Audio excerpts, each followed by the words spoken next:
Emi-Trade Best indikatorunu kimlər istifadə edə bilər? Kimlər üçün daha yararlıdır, daha faydalı ola bilər? Yəni müraciət edənlər arasında belə başa düşdüm ki, yəni heç texniki analizi eləməyənlər də yəni bunu abunəliyini alıb istifadə eləmək istəyirlər. Biraz çətin olacaq. Yəni bu əsasən kimlər üçün daha yaxşıdır? Texniki analizi eləyən traderlər üçün. Məsələn, gün ərzində trader, yenə deyirəm, 10, 15, 20-yə yaxın coin analiz eləyir.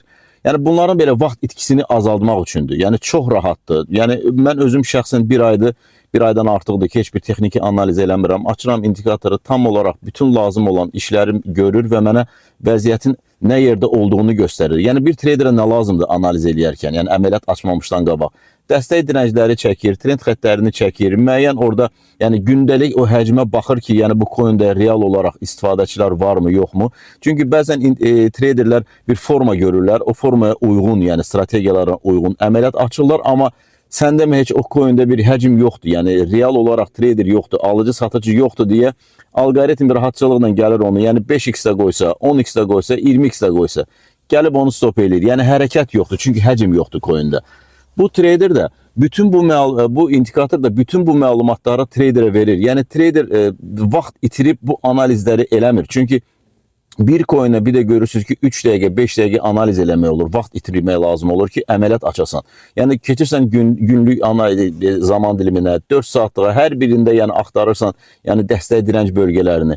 Bu işləri artıq indikator özü görür və traderə məlumat verir ki, mən yəni bu yerdə, bu səviyyədəyəm, buradan qalxa da bilərəm, düşə də bilərəm, direncdəyəm, yəni dəstəkdəyəm, trend xəttini yarmışam, trend xətti ilə bərabər məsəl üçün direnci də yarmışam. Yəni bu artıq traderə əməliyyat açmaq üçün bir göstəricidir.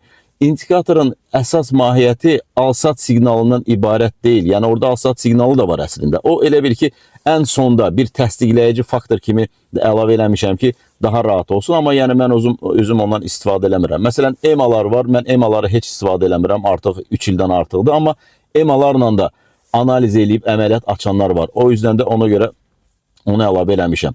Ümumiyyətlə yenə deyirəm, əsas mahiyyəti traderin vaxt itkisini azaltmaq üçündür. Yəni bəzən elə olur ki, trader bir neçə saat texniki analiz edir, gözü yorulur, yəni beyni yorulur və ən mühüm dəstək direnç səviyyələrini görməyə bilir. Yəni trend xəttini görmür və çəkmir, bəzən də yanlışlıq eləyir.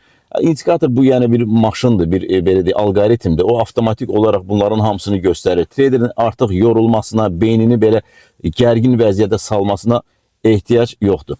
Yaxın günlərdə ümumiyyətlə bu indikatorla bağlı tam istifadə qaydasını açıqlayan bir paylaşım eləyəcəm. Düşünürəm ki, bir 10-15 dəqiqəlik bir video olacaq. Və bu yaxın günlərdə də abunəliyi yəni başlayacaq. Yəni səhifəni izləyin, məlumat verəcəm səhifədə.